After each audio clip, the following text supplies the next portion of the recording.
Messen Sie die gewünschte Brüstungshöhe. Halten Sie den Kanal an die Markierung und richten diesen in Waage aus. Markieren Sie die Bohrlöcher im Abstand von ca. 0,6 Metern der oberen Lochreihe des Kanals. Bohren Sie nun die markierten Dübellöcher.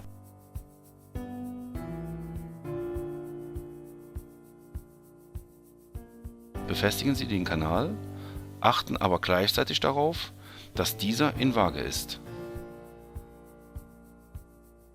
Für die Erweiterung setzen Sie den nächsten Kanal an und verbinden beide Kanäle an der Stoßstelle mit den dazugehörigen Verbindern.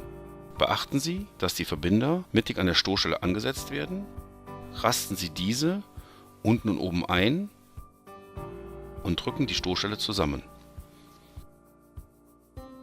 Befestigen Sie auch diesen Kanal, wie vormals angegeben, im Abstand von ca. 0,6 Metern. Prüfen Sie nun die Montage auf eventuelle Unebenheiten sowie die Stoßstelle auf einen sauberen Übergang.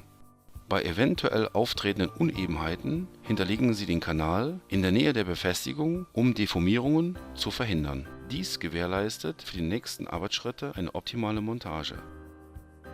Für die weitere Installation setzen Sie die Geräteeinbaudose unter leichtem Druck in die Deckelöffnung ein und richten diese aus. Durch Festziehen der vormontierten Befestigungsschrauben fixieren Sie die Geräteeinbaudose.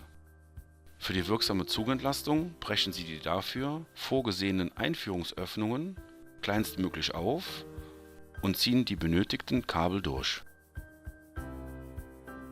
Wichtig ist, dass die weitere Installation sowie die Montage der vorkonfektionierten Geräteeinbaudosen nur durch einen autorisierten Elektrofachmann erfolgen darf. Dies beinhaltet das Abmanteln der Außenisolierung und das Abisolieren der einzelnen Adern unter Berücksichtigung der richtigen Länge.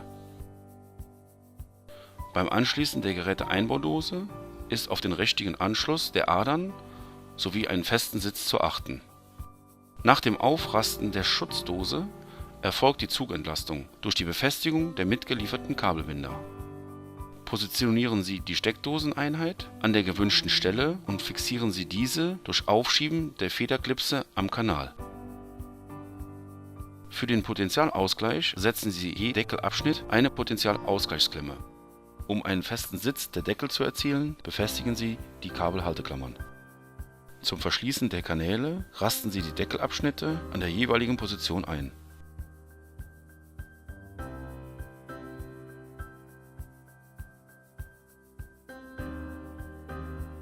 Zur Fertigstellung der vorkonfektionierten Geräteeinbaudosen bringen Sie die Abdeckrahmen an.